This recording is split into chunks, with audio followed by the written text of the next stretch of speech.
hoje a gente vai ter, na verdade, antes da próxima série, que começa no primeiro domingo de dezembro, a gente vai ter hoje e semana que vem, que são duas mensagens avulsas. Normalmente a gente tem todas elas enquadradas em séries, para que a gente possa organizar melhor o entendimento, mas nessas duas eu queria aproveitar para falar um pouco, diante da nossa conferência, daquilo que a gente ouviu, daquilo que a gente aprendeu, daquilo que a gente foi desafiado, porque foi realmente um tempo muito bom.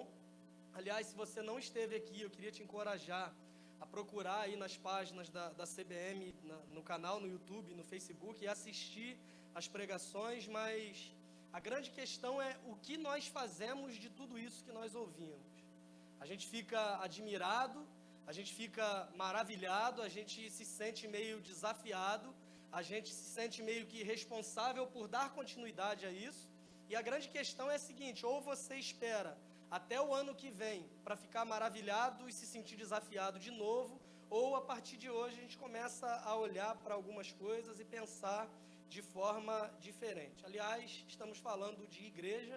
Uma igreja é uma comunidade de discípulos de Jesus. Para nós é um pouco mais fácil entender que a igreja não é a estrutura do templo, obviamente, porque nós não temos um, então para a gente é muito mais fácil compreender, mas nós estamos falando de pessoas. E pessoas, obviamente, elas são diferentes. Poderia pedir para você olhar para o lado e falar para o seu irmão: somos diferentes, mas não vou fazer isso, pode ficar bem tranquilo. Mas num exercício de não precisar falar nada, mas só de olhar para o lado, você vai perceber que as pessoas são diferentes. Dependendo de quem esteja do seu lado, você vai dar graças a Deus que as pessoas são diferentes, não é assim? Mas por que pessoas são diferentes? Elas agem de forma diferente e elas reagem de formas diferentes também a situações que nós encontramos na vida. Nós temos algumas pessoas aqui e é bem possível que diante de algum problema, alguma dificuldade, alguma coisa que nós enfrentemos, a gente tenha inúmeras reações diferentes, tão simplesmente pelo fato de que pessoas elas são diferentes e agem e reagem de forma diferente. Vou te dar alguns exemplos práticos para você entender. Quem me conhece mais de perto e convive mais comigo, no caso, quem convive mais comigo, com certeza vocês sabem, é o Flávio, né? Não é nem a minha esposa, porque ultimamente a gente está, durante um bom tempo aqui, caminhando juntos aqui na igreja, mas enfim, as pessoas que convivem mais de perto, percebem que eu vou abrir esse momento para ser um momento de confissão de pecado meu para vocês. Eu tenho dificuldade séria com um negócio chamado ansiedade. Aí vocês vão pensar assim: por isso que ele pediu o pastor Exaltino para pregar, quando o assunto não tem nada a ver, mas poderia ser uma das razões, inclusive.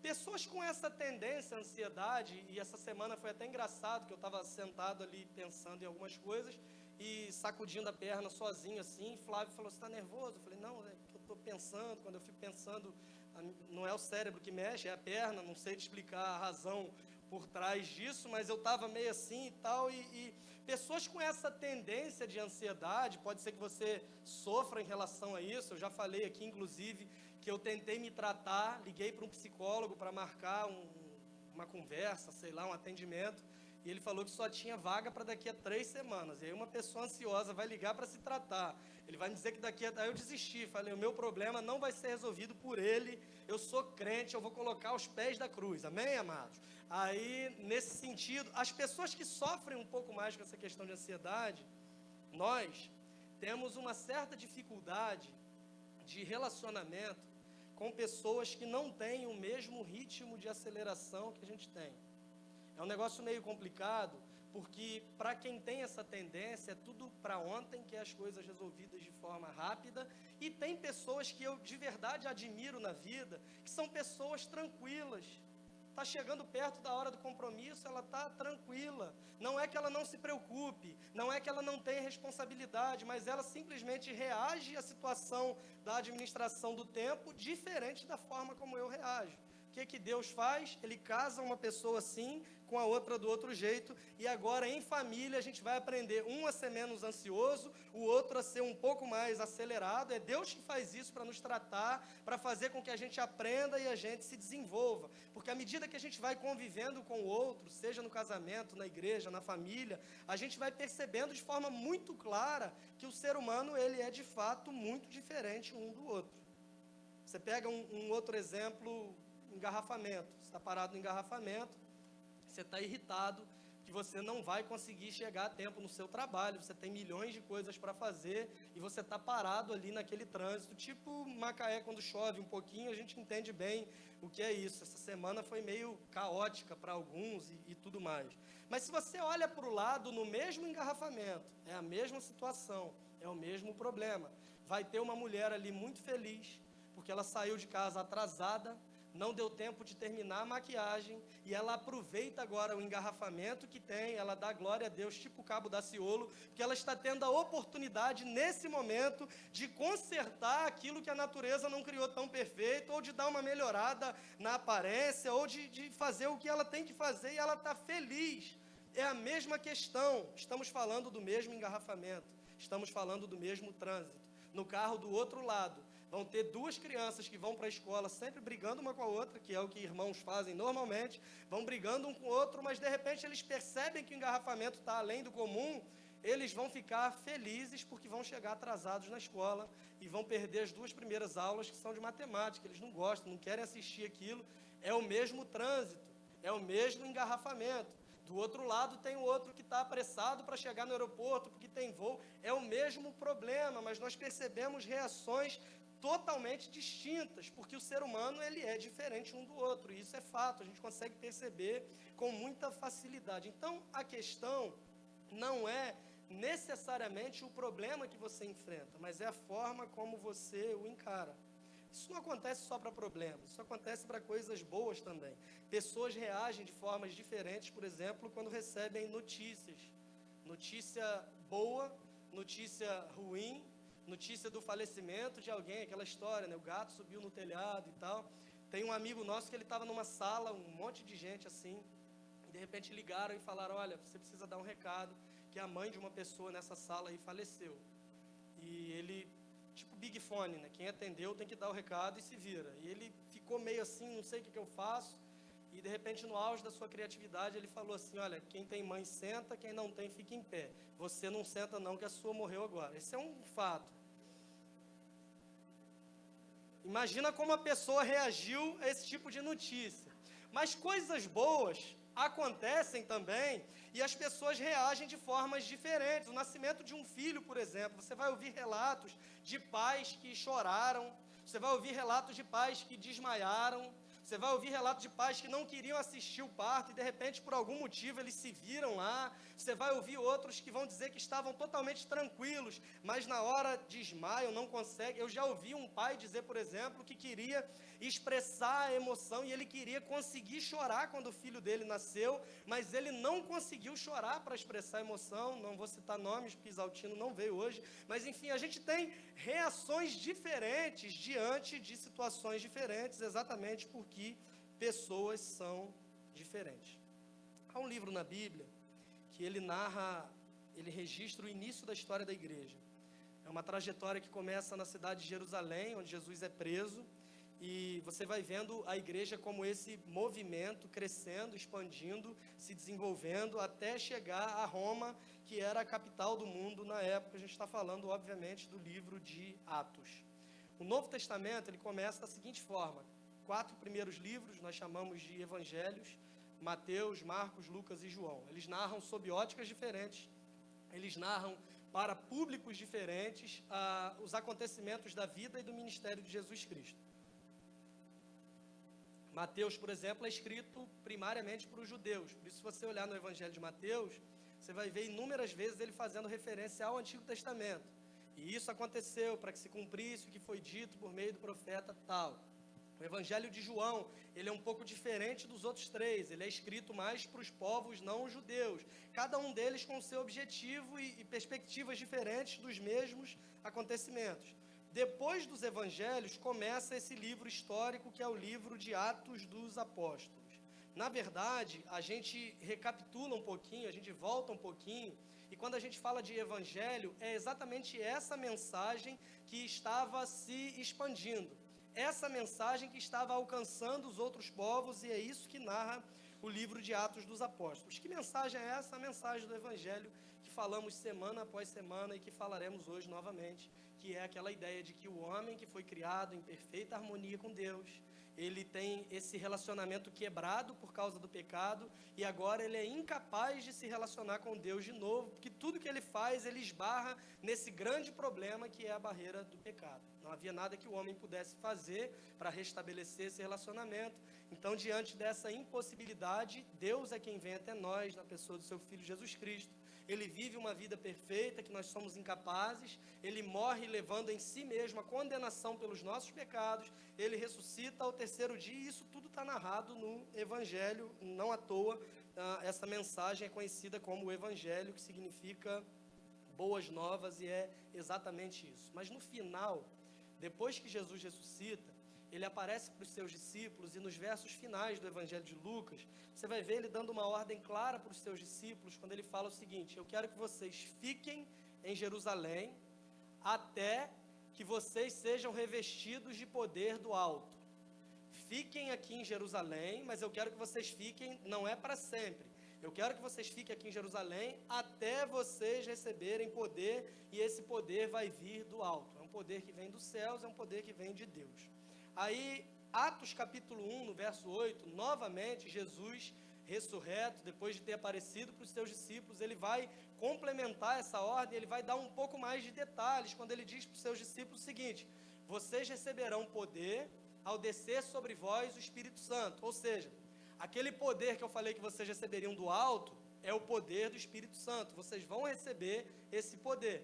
E quando vocês receberem o poder do Espírito Santo, vocês serão minhas testemunhas, tanto em Jerusalém, como em toda a Judéia e Samaria e até os confins da terra. Isso está em Atos capítulo 1. No capítulo 2 de Atos, acontece um evento único, que era uma festa dos judeus, conhecida como festa de Pentecostes. As pessoas estavam ali orando, buscando o Senhor, e o que acontece? O Espírito Santo desce sobre eles. Atos capítulo 2. Eles receberam então o cumprimento da promessa feita por Deus. Receberão o poder do alto. Eu quero que vocês fiquem em Jerusalém até receberem poder. Vocês receberão poder e sairão para serem minhas testemunhas. Em Atos 2 eles recebem poder, e o que acontece? Continuam em Jerusalém. Deus manda então uma perseguição. Você vai ver relato, por exemplo, da morte de Estevão. A partir dessa perseguição, a mensagem do Evangelho começa a sair daquele centro que era Jerusalém, para alcançar os outros povos. Se você for ler o livro de Atos, e eu te aconselho a fazer isso em casa, não agora, mas se você for ler o livro de Atos, você vai ver toda essa história: a morte de Estevão, a instituição dos diáconos, a conversão de Saulo, o início do ministério de Saulo e outras coisas mais, até que nós chegamos a esse capítulo de hoje, que é o capítulo 11. Nesse capítulo 11 nos é mostrada a forma como Deus abre a porta do Evangelho para os povos gentios. Gentio, quando a Bíblia usa esse termo, ela está falando de todos os povos que não são judeus. Ou seja, se você não é judeu, automaticamente você é gentio.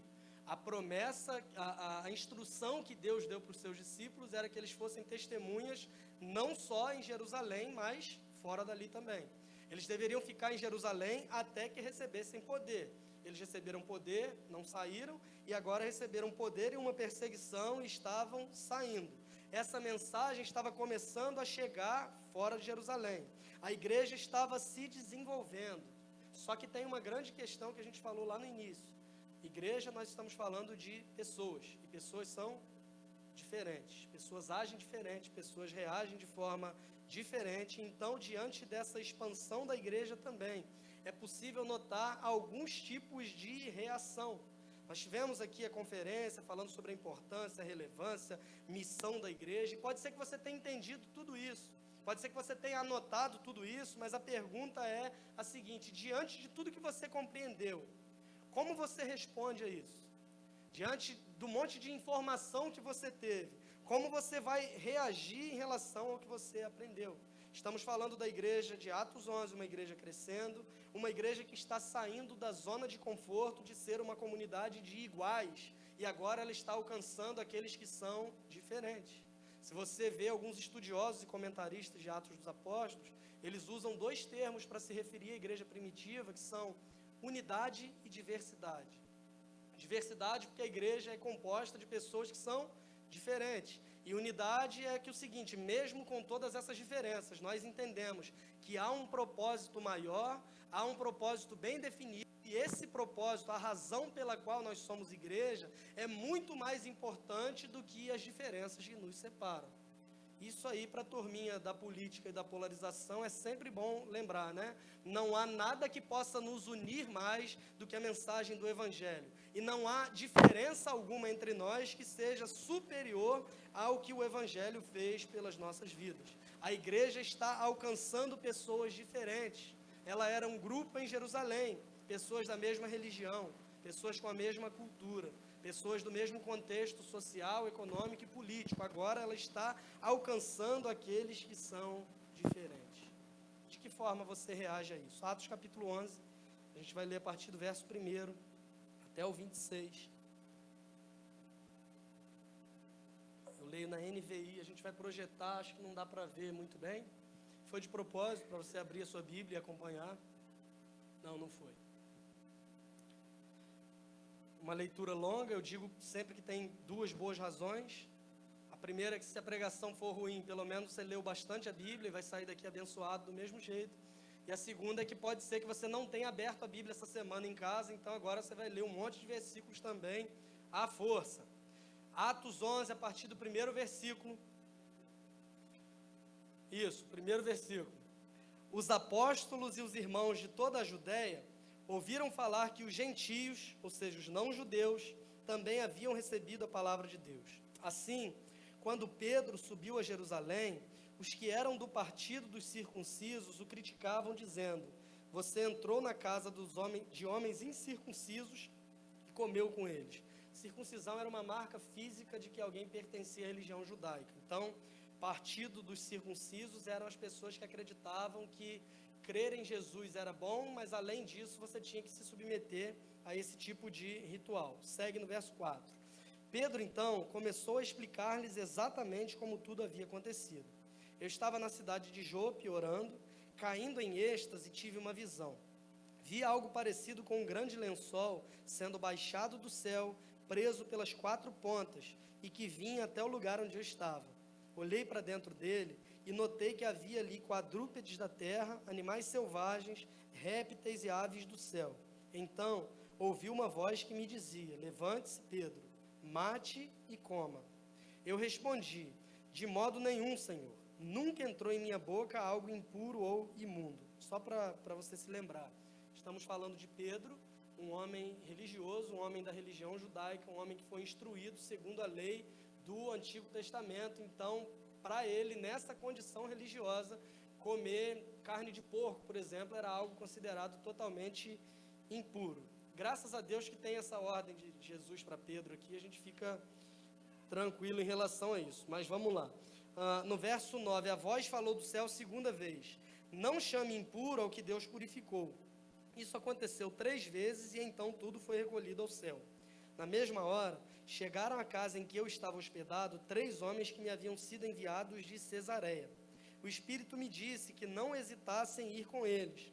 Estes 6 irmãos também foram comigo e entramos na casa de um certo homem. Ele nos contou como um anjo lhe tinha aparecido em sua casa e dissera: mande buscar em Jope a Simão chamado Pedro. Ele lhe trará uma mensagem por meio da qual serão salvos você e todos os da sua casa. Quando comecei a falar, o Espírito Santo desceu sobre eles, como sobre nós no princípio. Então, me lembrei do que o Senhor tinha dito: João batizou com água, mas vocês serão batizados com o Espírito Santo. Se, pois, Deus lhes deu o mesmo dom que nos tinha dado, quando cremos no Senhor Jesus Cristo, quem era eu para pensar em opor-me a Deus? Ouvindo isso, não apresentaram mais objeções e louvaram a Deus, dizendo: então, Deus concedeu arrependimento para a vida, até mesmo aos gentios. Você vê o carinho que eles tinham pelos gentios, né? O arrependimento chegou para todo mundo, inclusive para esses daí. Versículo 19. Os que tinham sido dispersos por causa da perseguição desencadeada com a morte de Estevão, chegaram até a Fenícia, Chipre e Antioquia, anunciando a mensagem apenas aos judeus. Eles se espalharam eles saíram de Jerusalém, mas eles estão pregando o evangelho somente para os judeus. Que povo difícil de compreender uma ordem que Jesus havia dado para eles. Mas a gente segue a leitura, verso 20. Alguns deles, todavia, cipriotas e cireneus, foram a Antioquia e começaram a falar também aos gregos, contando-lhes as boas novas a respeito do Senhor Jesus. A mão do Senhor estava com eles, e muitos creram e se converteram ao Senhor. Notícias desse fato chegaram aos ouvidos da igreja em Jerusalém, e eles enviaram Barnabé a Antioquia. Este, ali chegando e vendo a graça de Deus, ficou alegre e os animou a permanecerem fiéis ao Senhor de todo o coração. Ele era um homem bom, cheio do Espírito Santo e de fé, e muitas pessoas foram acrescentadas ao Senhor. Então, Barnabé foi a Tarso procurar Saulo, e quando o encontrou, levou-o para Antioquia. Assim, durante um ano inteiro, Barnabé e Saulo se reuniram com a igreja e ensinaram a muitos. Em Antioquia, os discípulos foram pela primeira vez chamados cristãos. Vamos orar? Deus, pedimos que o Senhor fale aos nossos corações por meio do Teu Espírito Santo, nos instruindo, nos ensinando, nos guiando à Tua vontade para nós que está em Cristo Jesus. Em nome dele nós oramos agradecidos. Amém. O tipo de reação que você tem acaba demonstrando que tipo de pessoa você é. Olhando para esse texto, eu quero te convidar mais uma vez na sua casa a ler todo esse texto com calma. A gente percebe alguns tipos de pessoas diferentes aqui, e a grande pergunta que a gente tem hoje é a seguinte: onde que eu me enquadro nisso? Onde você se enquadra? Em qual classe de pessoa que a gente consegue perceber nesse texto você se enquadra? A primeira classe de pessoa que a gente consegue perceber aqui é exemplificada pela vida do próprio apóstolo Pedro. Nós estamos falando de algumas pessoas que fazem as coisas acontecerem. Esse fazem a gente está colocando entre aspas, porque a gente compreende, obviamente, que a obra é de Deus, que a iniciativa é de Deus, mas nós estamos falando de pessoas que, mesmo relutantes, ainda atendem a ordem e obedecem aquilo que Deus está mandando fazer. Estamos falando de Pedro, um homem com um contexto religioso judaico. Nós estamos falando de um homem que foi criado segundo a instrução da lei de Moisés. Nós estamos falando de um homem chucro, se a gente pode dizer assim, que você consegue perceber a vida de Pedro, a caminhada dele, a trajetória dele. Nós estamos falando de um homem que não tinha muito hábito de pensar antes de tomar decisões. Isso é bem perceptível na vida dele. A gente consegue ver, por exemplo, aquela história dele cortar a orelha do soldado que foi para prender Jesus. Depois de ouvir sobre tudo o que Jesus faria, ele tem as suas reações meio que no instinto. Nós estamos falando desse homem. Mas esse homem, ele compreende a ordem de Deus e ele se dispõe a levar o evangelho para fora dos muros de Jerusalém. Em Efésios capítulo 2, o apóstolo Paulo, ele fala que havia uma parede, um muro de inimizade que separava os judeus dos gentios, mas que esse muro, essa parede, foram quebrados por intermédio da obra de Cristo Jesus. Essa notícia, para nós, é maravilhosa, porque a partir da propagação do evangelho para fora da cidade de Jerusalém, alcançando a Judéia, alcançando a Samaria e alcançando os confins da terra, nós temos que pensar que nós estamos incluídos nesse confins da terra. Nós temos que entender que nós não somos judeus, nós somos também gentios, da mesma forma que esses estavam começando a compreender a mensagem do evangelho. Essa notícia ela tem um impacto muito negativo para esses judeus tradicionais, porque na cabeça deles, eles tinham até que anunciar a mensagem do evangelho, mas eles entendiam o seguinte: antes de alguém se tornar cristão, essa pessoa, esse homem, ele tem que se tornar um judeu. Tanto que você vai ver Paulo tendo crise com a igreja da Galácia, por exemplo, quando ele escreve aos Gálatas, de pessoas que pregavam que crer no sacrifício de Jesus era bom, mas não era suficiente, porque você ainda tinha que se submeter a rituais da religião judaica.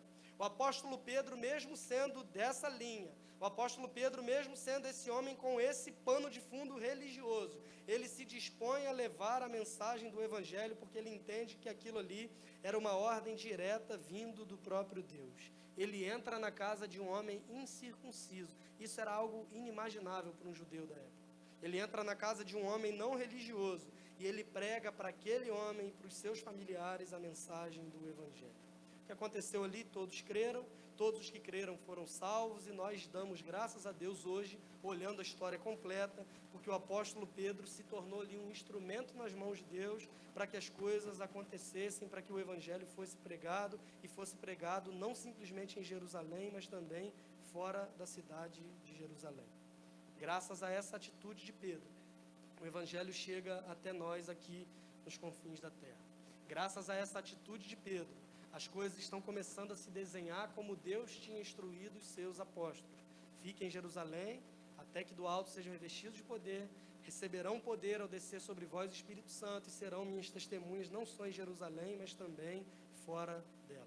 O apóstolo Pedro é um exemplo claro de alguém que faz as coisas acontecerem. De novo, esse faz, entre aspas, que nós estamos falando de alguém que está cooperando com aquilo que Deus já está fazendo. A reação dos judeus nos lembra demais a reação do filho mais velho na história do filho pródigo. Alguém está tendo contato com a graça de Deus. Alguém está conseguindo entender o que é de fato a graça de Deus. E ao invés de me alegrar, porque essa mensagem da graça que me salvou está alcançando outros, eu começo a me entristecer, porque eu não compreendi a graça de Deus. Eu acho que eu sou menos devedor do que aquele que não é judeu. Eu acho que eu devo menos do que aquele que não come carne de porco.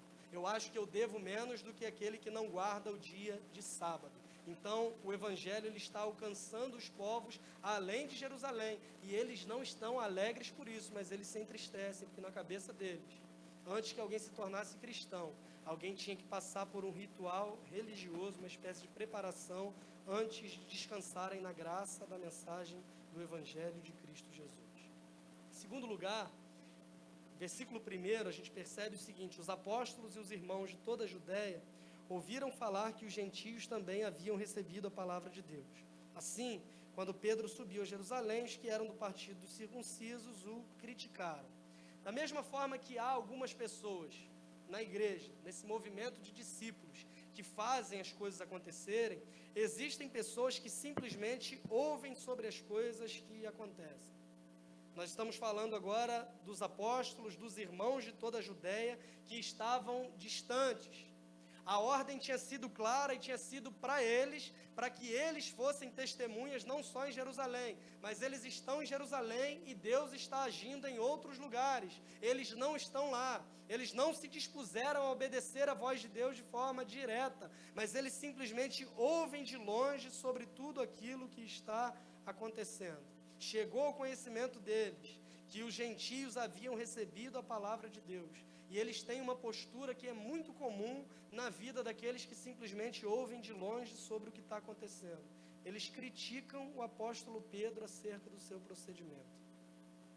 Eles não se alegram com o fato do evangelho estar alcançando os outros povos, mas eles criticam Pedro, eles exigem explicações do apóstolo Pedro. Como assim?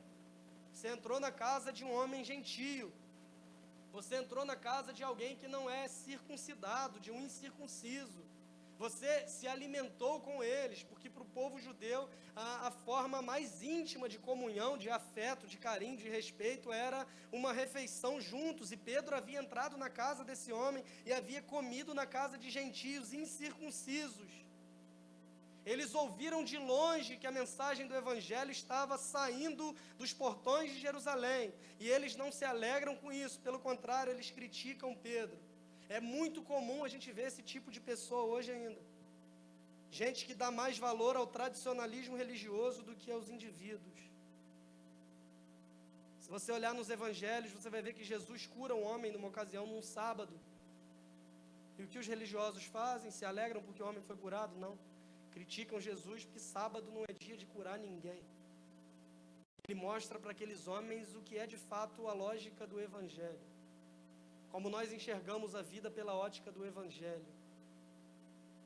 Qual de vós, que tendo uma ovelha, um boi, um animal, e ele se perder num sábado, você não vai atrás? O que vocês têm que entender é que o homem não foi feito para o sábado, mas o sábado foi feito para o homem. Inúmeras outras histórias que Jesus conta, o bom samaritano, por exemplo, 2 homens religiosos que não acudiram àquele que estava sofrendo, porque pela lei, pela tradição religiosa, se eles encostam em alguém à beira da morte, essa pessoa venha morrer, eles estão impuros duros para o serviço religioso, e o serviço religioso para eles valia muito mais do que um homem caído à beira da estrada. Gente que valoriza mais os rituais do que o amor de Deus. Gente que imagina que Deus não pode amar aqueles a quem elas rejeitam ou não conseguem amar. Gente que quer colocar Deus dentro de uma caixinha religiosa e dizer que Ele só pode agir se for em conformidade com aquilo que eu acredito que Ele possa agir. Alguma coisa está muito errada aqui. O cristianismo ele tem 3 grandes símbolos. A manjedoura é um deles. Quando esperavam que o Rei dos Reis nascesse em um palácio, um lugar bonito, um lugar suntuoso, um lugar admirável, ele nasce numa manjedoura porque não foi dado à humanidade o direito de decidir onde Deus tem que se manifestar. Quando esperavam que o auge da manifestação do reino de Deus fosse uma manifestação política, ele dominasse sobre o Império Romano, ele destruísse os seus inimigos com uma espada, ele mostrasse o seu grande poder, bilhões de anjos, exércitos de anjos descessem, o tirassem da cruz. Não, o auge da manifestação da glória de Deus se dá nesse outro símbolo do cristianismo, que é uma cruz. Que estranho, um rei, um Deus todo-poderoso, revelar o auge da sua glória em uma cruz. Não foi dado à humanidade o direito de decidir onde a glória de Deus tem que estar. Por último, o túmulo vazio. José de Arimateia cedeu lá um espaço para colocarem o corpo de Jesus. Mas o grande símbolo do cristianismo, do evangelho para nós também é o túmulo vazio. Quem falou que você define onde Deus habita, onde Deus fica e o que Deus tem que fazer?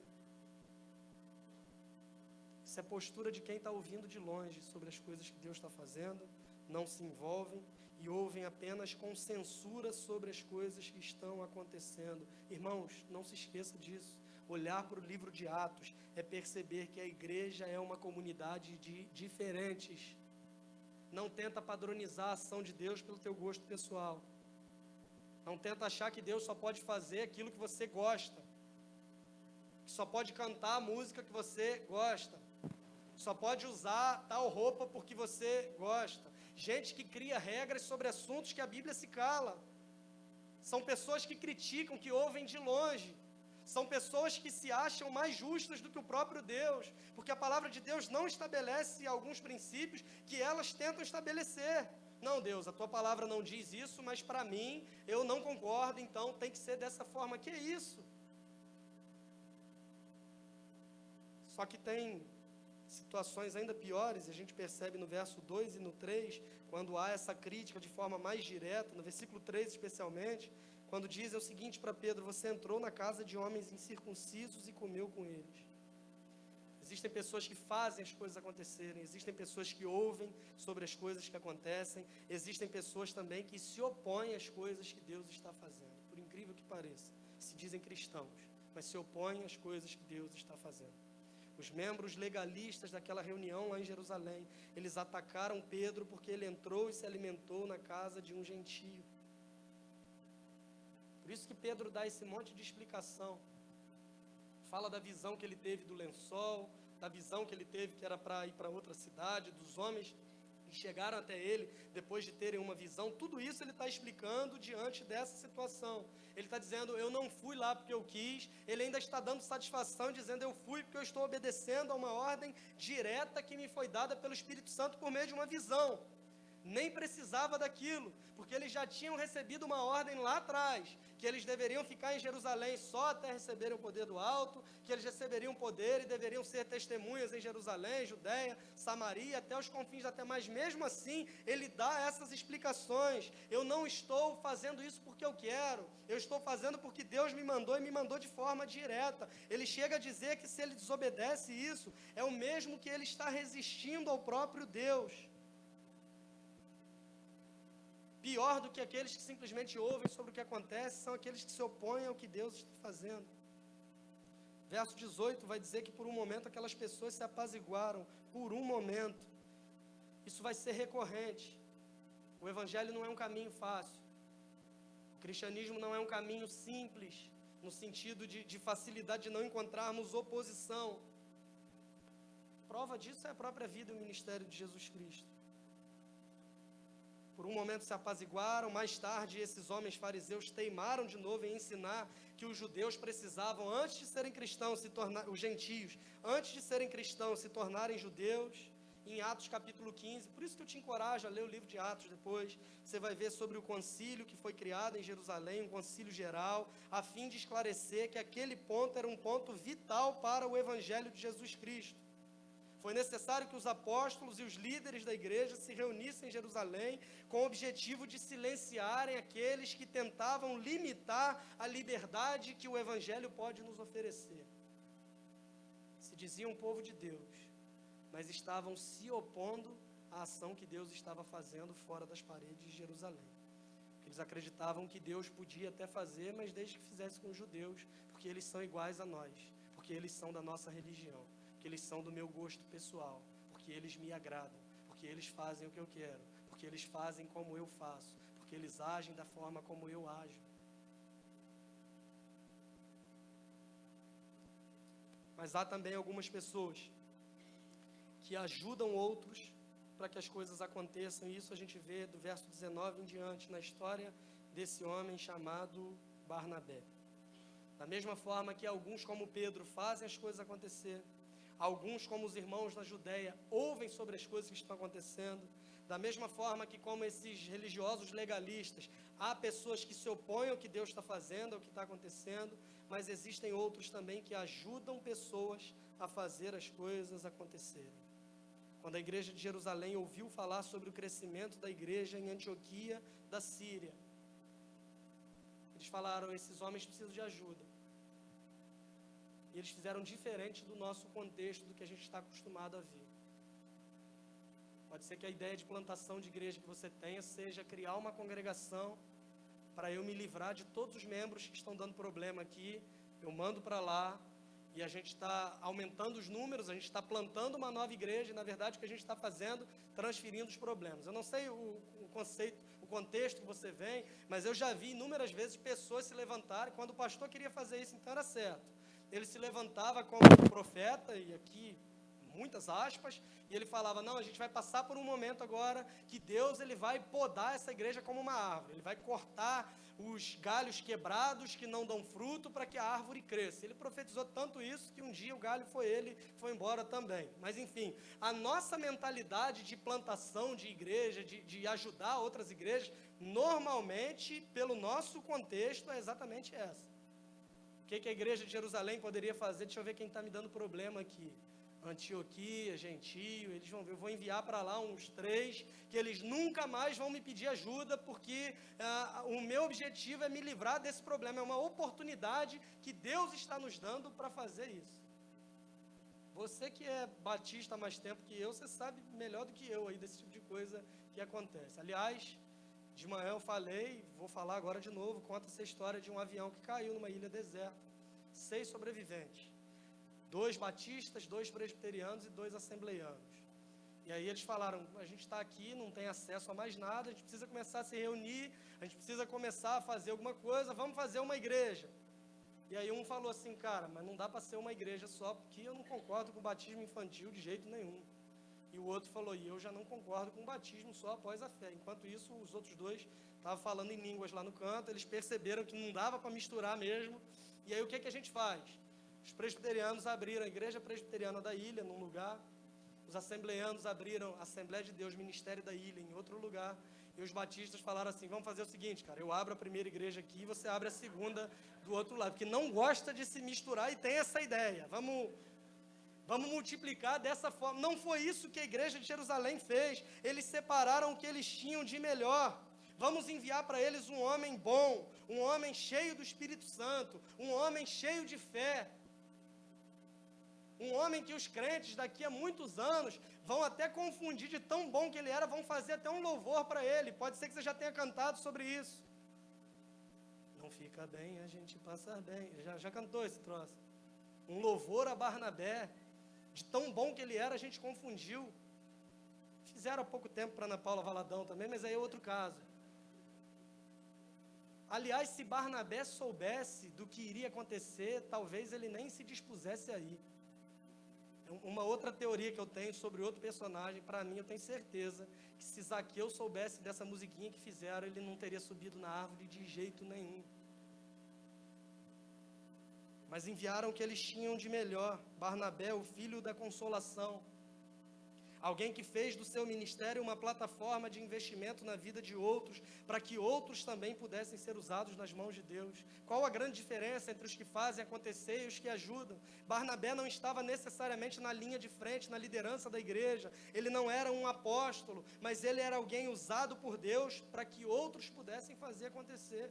Tanto que ele chama um jovem para ir junto com ele, um homem que tinha se convertido, Saulo de Tarso.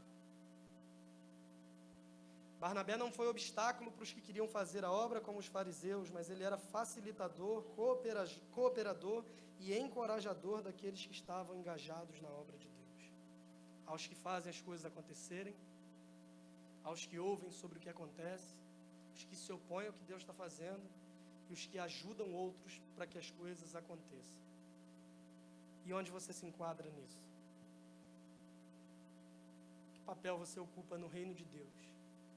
Esse movimento de discípulos que nós chamamos de igreja. Você é dos que fazem as coisas acontecerem? Eu não faço nada porque é obra de Deus. Parabéns, é fato isso. Mas Deus escolheu, Deus decidiu que a sua obra avançasse usando pessoas. E você é uma delas? Você está disponível para isso? Ou você acha que a sua missão pode ser terceirizada? Não, Deus não me chamou para nada específico, eu sou um membro da igreja, eu dou o meu dízimo, eu contribuo financeiramente, então os outros que se virem, pastor, líder de pequeno grupo, esse tipo de gente aí que tem que se preocupar com o negócio de missão. O meu papel é contribuir, já que eu não posso e não tenho chamado para esse tipo de coisa. Eu não senti no coração para esse tipo de coisa. Começar a sentir as coisas no coração, cardiologista, não é igreja que você tem que procurar. A gente vive essa tirania do sentimento. Eu tenho que sentir, eu tenho que ter um sinal místico, eu tenho que ver para Deus me convencer a trabalhar para Ele. Não basta a ordem de ser testemunha dEle, eu preciso de um sinal miraculoso. Pedro viu descer um lençol do céu com um monte de animal. Se eu tiver uma visão dessa, eu vou fazer. Pedro não tinha a revelação completa que nós temos hoje, que é a palavra de Deus. Você é desse tipo que faz as coisas acontecerem ou está sempre dando desculpa e terceirizando aquilo que Deus te chamou para fazer? Ou você é daqueles que apenas ouve ressabiado sobre as coisas que estão acontecendo? Vamos ver onde isso vai dar. Nunca vi isso. Igreja batista que não tem EBD, domingo 9 da manhã. Vamos ver como as coisas vão acontecer. Os caras não têm templo. Que história é essa? Se reunir em hotel? Para a gente não faz o menor sentido. Vamos ver onde isso vai dar. Dependendo de como as coisas acontecerem, eu vou ficando ou não. Agora, a contribuição financeira, só quando for para um lugar próprio, que onde já se viu doar dinheiro para pagar aluguel de salão de hotel. A igreja primitiva estava crescendo, se expandindo, e algumas pessoas apenas ouviam de longe, não se envolviam. Eu até gosto da igreja, eu até acho legal. Hoje, por exemplo, apagaram mais luzes do que de costume, ficou legal. Ver a briga do Igor com o violão, louvor inteiro, foi um negócio fantástico. Acertou 2 vezes, de manhã ele deu bom dia, de noite ele deu boa noite, porque ele inverte, mas hoje ele acertou 2 vezes. Eu gosto do ambiente, do culto, das músicas, dos louvores. Mas eu só vou quando eu posso, quando eu quero, quando eu não tenho absolutamente mais nada de interessante para fazer. Eu não me envolvo. Eu apenas ouço de longe sobre as coisas que Deus está fazendo. Essa igreja não faz nada. Não tem atividade. Eu gosto daquela que tem um monte de culto, um monte de coisa durante a semana. A gente tem pouca atividade, e as que tem, você não aparece e reclama que não tem nada. É impressionante. Eu vou só quando eu quero, quando eu posso. O pastor mesmo fala que frequência de culto não leva ninguém para o céu. E não leva mesmo. Mas revela o quanto do céu tem dentro do seu coração. Revela o que é prioridade para você. Revela quais valores você trata como prioridade na sua vida. comunhão é importante sim. A celebração coletiva é importante sim. E nós não fazemos isso para merecer o céu, mas porque o nosso coração já está transbordando dos valores de lá. Eu não faço isso para merecer o favor de Deus, mas eu faço isso porque Deus já me deu tudo, embora eu não merecesse absolutamente nada. O quanto o envolvimento com o reino de Deus tem sido prioridade para você? Seu casamento, na criação dos seus filhos, na escolha de uma carreira, nas suas decisões profissionais, o quanto o reino de Deus tem sido prioridade para você? Você é dos que fazem as coisas acontecerem, dos que ouvem sobre o que está acontecendo? Ou você é daqueles que se opõem ao que Deus está fazendo? Esse ainda é pior, porque além de ser desconfiado, ele leva outros a ficarem desconfiados também. Ali, viu o que aconteceu com ele? Ó. Quero ver se vão falar, porque se fosse comigo, fulano pecou. O pessoal não quer saber de disciplina, não. Liderança da igreja, eu não confio. O pessoal é muito bonzinho. Flávio é muito bonzinho, cara. Como é que eu vou confiar em Flávio para disciplinar? Eu não confio. Mas Deus manda uns que são ruins para trabalhar junto, né, Flávio? Para dar uma equilibrada. Né, Pablo? Tamo junto.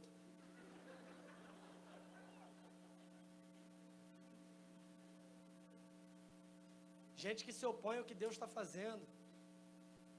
Eu gostava mesmo de disciplina de igreja boa. Era naquela época que o pastor chamava no domingo à noite o cara que pecou, ele vinha na frente, ajoelhava no milho, virava para trás e pedia perdão para a igreja e contava detalhe por detalhe sobre aquilo que ele fez. Isso sim era disciplina. Hoje não, a igreja está preocupada hoje com um negócio de Facebook, Instagram e não sai para evangelizar. A igreja está preocupada com um negócio de rede social, ninguém vai para a rua entregar folheto. No meu tempo que era bom, porque a minha bisavó se converteu lendo um folheto desses. Sabe, pessoas que sacralizam o método, a forma, e não se preocupam com aquilo que é essencial, são as pessoas que estão se opondo àquilo que Deus está fazendo. Gostava, quando eu tinha culto de jovem, todo sábado, célula toda sexta, reunião de casais toda quinta, culto de oração toda terça, culto de ensino toda quarta, e você não aprendeu absolutamente nada. A nossa igreja começou aqui em meio salão, ali no meio tem esse negócio ali, essa hora eu já não sei o nome de mais nada, já vou esquecendo, mas aquele negocinho ali, ele fechava e a gente se reunia do meio para cá. E pode ser que alguém diga, eu gostava, era dessa época, no máximo 50 pessoas aqui, a gente conhecia todo mundo, era tranquilo, era bom. Não tinha que lidar com pessoas diferentes, que pensam diferente de mim. Naquela época era bom, quem pensava diferente ia embora e acabou. Naquela época que era a melhor época da igreja, eu conhecia todo mundo, sobrava mais cappuccino. Agora a igreja está lotando. Se eu ficar 5 minutos conversando, já não tem bolo, onde já se viu. Eu dou o dízimo e não como bolo na igreja domingo à noite.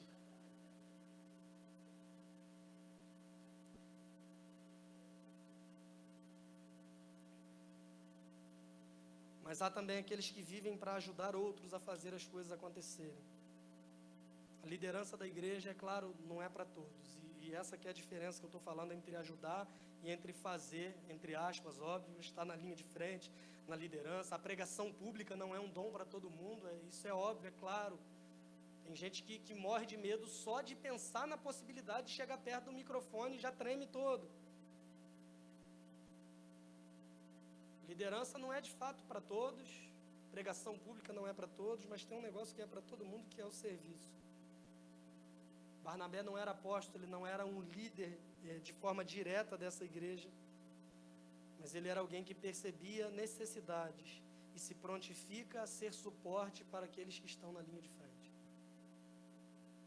A instituição dos diáconos, Atos capítulo 6, os apóstolos estavam sem tempo, dedicando tempo a muitas coisas, inclusive a questões sociais, e há ali a instituição dos diáconos para cuidarem dessa parte social, de assistência, de uma série de coisas, para que os apóstolos se dedicassem à oração e ao ministério da palavra.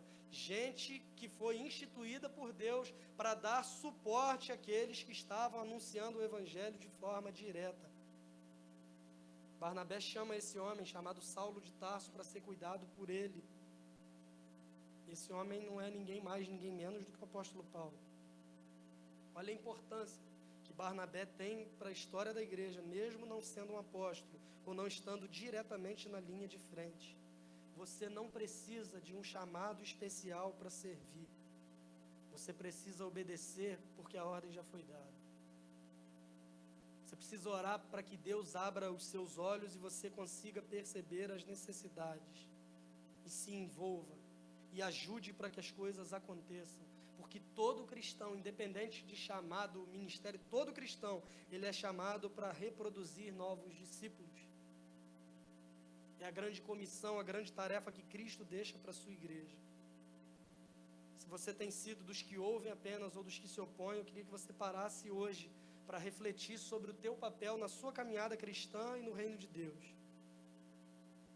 Somos bons de justificativa. Se você acha que tem razões para isso, eu quero conversar contigo. Você me procura no final, me procura durante a semana, a gente entende, ora, encontra uma forma de você ser útil no reino de Deus, no serviço da igreja, da proclamação do evangelho, a servir de apoio para quem está pregando e anunciando e fazendo algumas coisas acontecerem. Se você é daqueles que tem feito as coisas e tem também servido para que outros possam fazer, eu quero que essa palavra seja uma palavra de encorajamento para que você continue exatamente assim. Barnabé, ele talvez não tivesse noção de quem viria a ser Saulo de Tarso e seria usado por Deus. Pedro talvez não imaginasse que ele estava abrindo uma porta da pregação do evangelho para os gentios. E nós aqui em Macaé hoje seríamos alcançados pela mensagem do evangelho por meio dessa porta. Não meça os resultados do serviço a Deus pela tua influência, pela tua capacidade, mas meça pela tua fidelidade ao Deus que te chamou. Porque se Deus te chamou, se Ele te faz perceber as necessidades, eu não estou falando de nada místico, faça de todo o coração, porque o que vale a pena não é o cargo, posição que você ocupa, mas é a fidelidade ao Deus que é dono dessa igreja.